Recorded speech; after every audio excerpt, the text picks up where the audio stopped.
In this video, I'm going to talk a little bit more about some of my experiences the last couple of days living in my truck in Portland, Oregon. And at night, it's a game of mixing it up, not parking at the same place, but also trying to park in areas where it's at least a block from a main street. That's been important to me so I can get some sleep.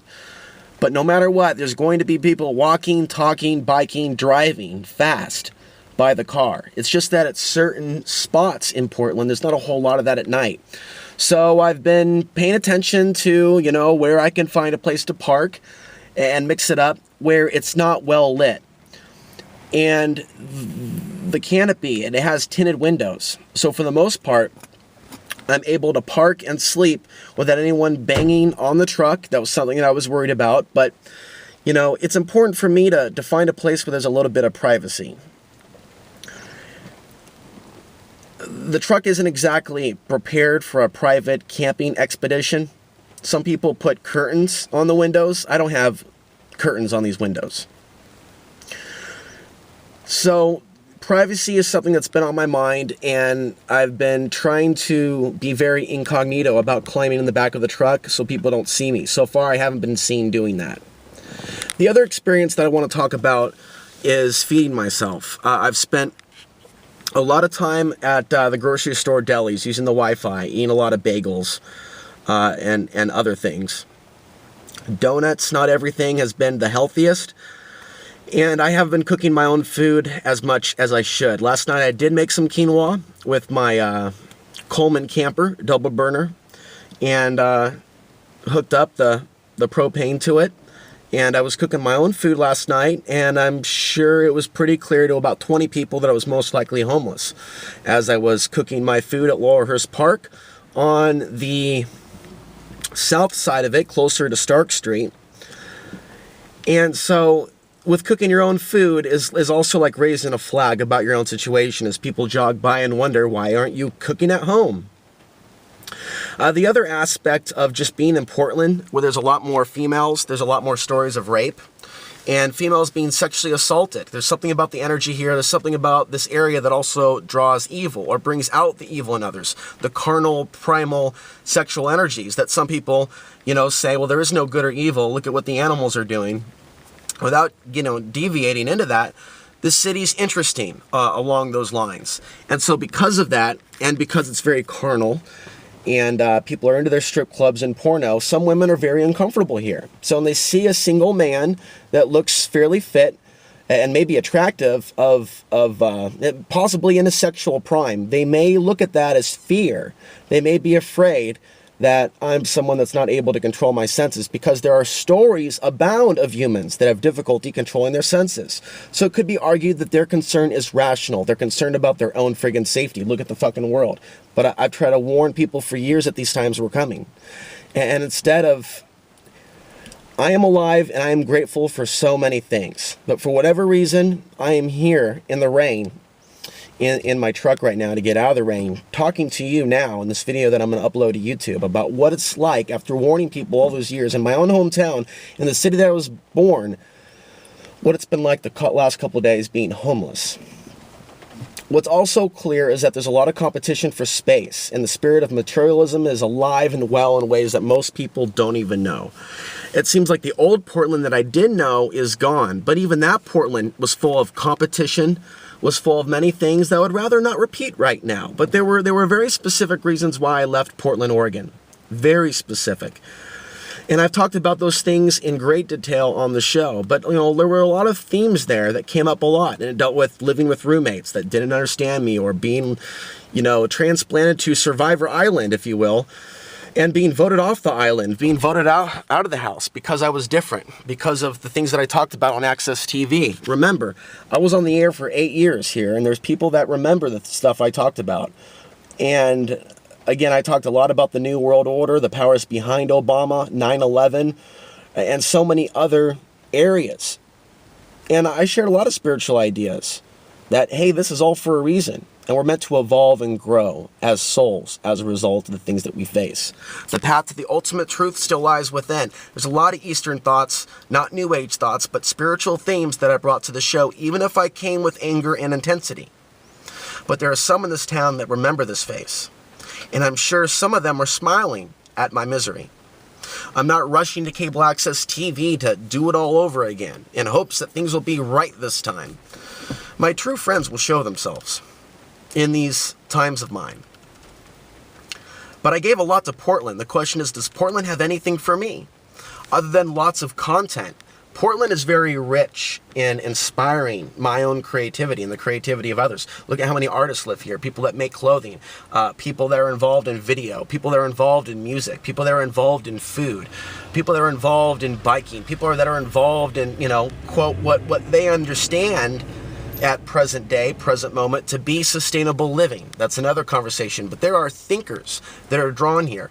I never said Portland was exclusively evil. I love the land. I just know there's something special about the energy, and it draws out certain parasites. And with these epochs and solar cycles, we see mass migration patterns of people moving into Portland and some people being overwhelmed by Portland's energy, leaving. And there is a pattern of people leaving Portland and coming back and seeing a whole different culture. So I'm honest with the history of Portland. Portland has a history of humans that have come from somewhere else. I accept that. I don't believe that Portland should be a super fantastic utopia. Portland is what it is. I accept it for that and for what it is. And I've been inspired by many things in the city. And I've seen many things go down right here that, the paradigms people are in, the different political understandings, the different distractions of this world, it all can be found right here. It's a perfect city for truly examining where society is. And Portland's a very different place than a lot of other places. But it still has certain examples that we can look at. When we look at the hipster craze, when we look at, the obsession with the zombie apocalypse theme or meme, we can find all that in Portland, Oregon. The obsession with violent video games, we can find that at the mall. The corporate dominance, we can see more of that in Portland, Oregon. As we see a Target in downtown Portland, as we talk about the militarization of our local cities, we can see that in Portland, Oregon with drones overhead, with bought out mayors and city council members. When they try to put the fluoride in the water, even though the people stood up and said, no, you're not going to spike our water supply. So we can see that there is this energy. We look at Top Off 4. I remember when that came to Portland and I went to that anti-terror drill, how they used that exercise for Homeland Security to practice taking over the city. I believe there's something special about this city, magical about the land, and there's an evil that wants to control this land and change the culture of Portland forever. That's why they chemtrail. That's why they wanted to put the fluoride in the water. They want to destroy the community. They want to make things about competition, and they're well on their way. They are well on their way to achieving their goal, I'm sorry to say. Where are my old friends? Where is the old Portland? Where is the Portland I once knew? I see little evidence of it. I see more rotating chairs, and I'm not going to get angry about it. They have every right to be here. These people here that are paying top dollar, that are gentrifying the whole city, they have every right to be here, just as much as my father and my mother did. And it's just a matter of Darwinism, financial Darwinism. They can afford to live here. I cannot. The people that I do know, ironically, none of them have space in their homes, or they believe that if I help the homeless, they will attach themselves to be a vampire, and I won't have anything to give them. Because there are these beliefs that we're told about don't help certain people. They will just use you. And there's certain ways that people marginalize each other. I believe that I'm in this city at this moment in time with this experience to learn something profound about it and to speak about it and write about it extensively with the intention of helping others. And by helping others, we help ourselves. That's the philosophy that I live by. That's my survival secret.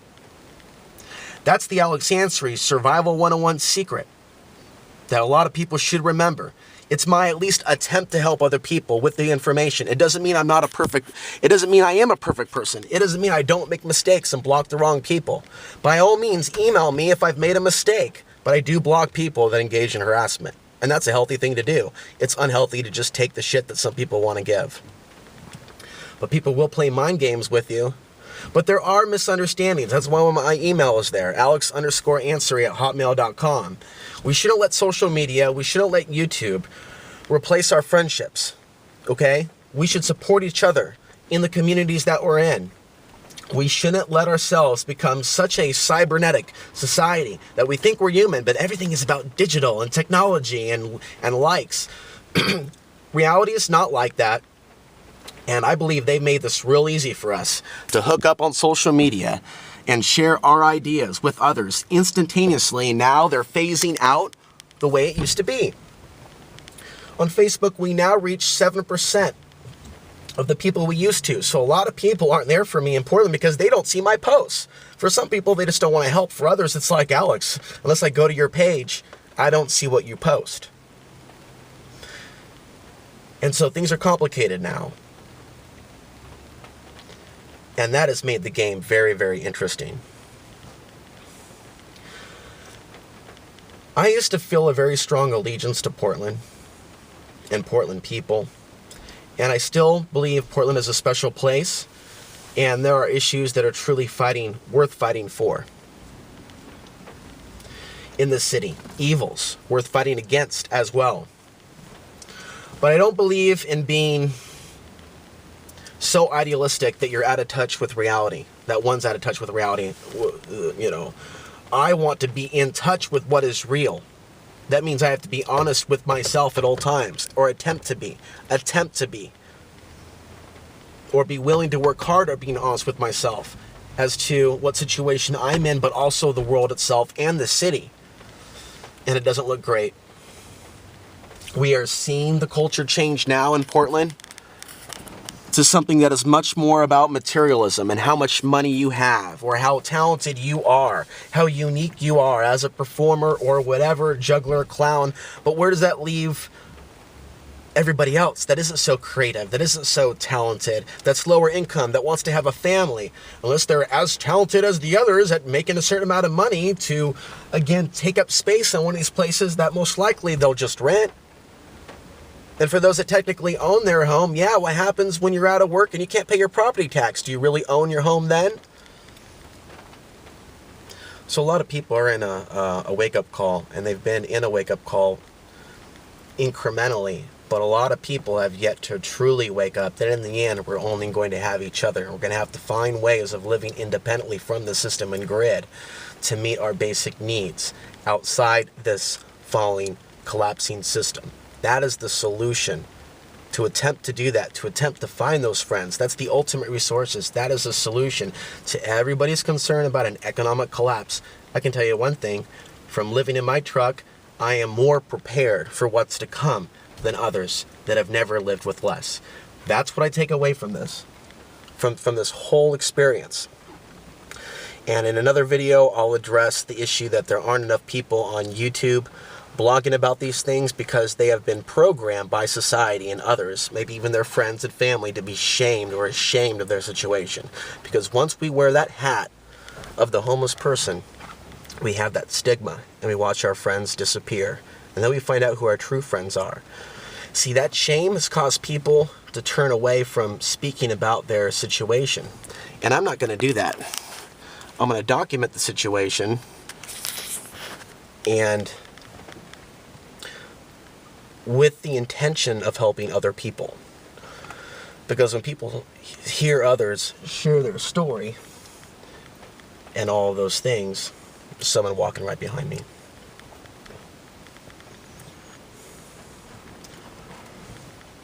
What I think it does is inspire them to be strong in light of the challenges that they face when they see an example of someone else doing it. And I've said in another video, I said in the first video that I made when I got to the San Luis Valley, if I can do it, you can do it. And I feel the same way about this.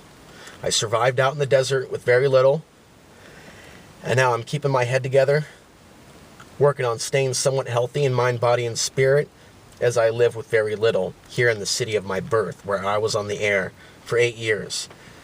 It's a big exercise in pride, ego, things of that nature, to be humble and accepting, and to understand why this experience is unfolding as I go through a rebirth, if you will, where I go from here on out. And with that, I thank you for watching.